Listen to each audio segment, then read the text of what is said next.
for those positions where there's an overflow, we would look for teachers that are willing to, if they're not dual certified in another area like special education, foreign language, to be willing to go back to add to their certificate, to make themselves special.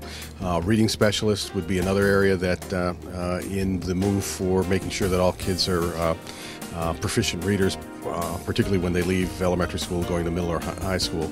I would say if remaining in the area is your number one priority, then I would say substitute teacher, especially long-term sub, extended day-to-day, being in the classroom as much as possible, tutoring, calling school districts to find out what else can I do in the interim to gain a prospective job in your district.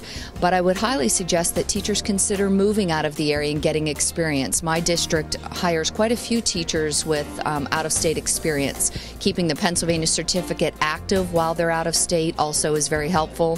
But I would suggest anything you can do to get experience is very helpful in the interview process. When they come up to the booth, they're open, honest, they're interested in what I have to say, just as I should be interested in what they have to say.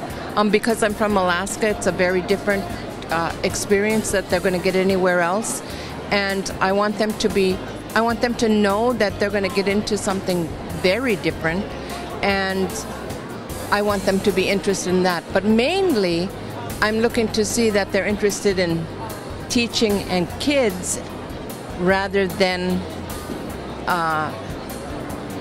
maybe what the curriculum is, rather than how they're going to spend their time in Alaska. Also to look at related type of positions. For example, early childhood education offers opportunity in daycare or preschool type of facilities. That is a wonderful experience.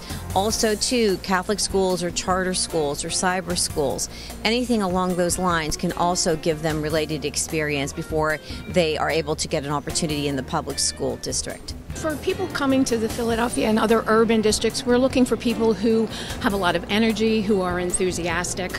We're looking for people who do have good classroom management skills, because that's always an issue depending on the grade level.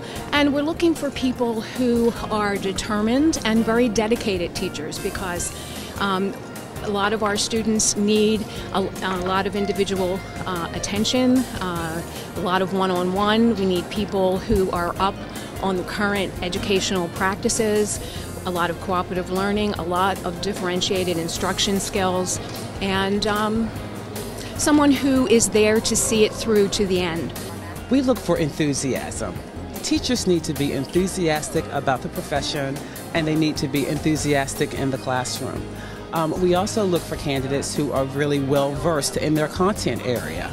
So it is very important that you impart to us that you know about your content area, not just in terms of your grades and GPA, but give us some creative ideas. And once again, I go back to a student loving children, loving the fact that you want to help children's lives be a little bit better. And when that's reflected in the letter of intent or the philosophy of education, that's what I look for. I look for the people who believe that all kids can achieve, that they're willing to do whatever it takes to help those kids achieve.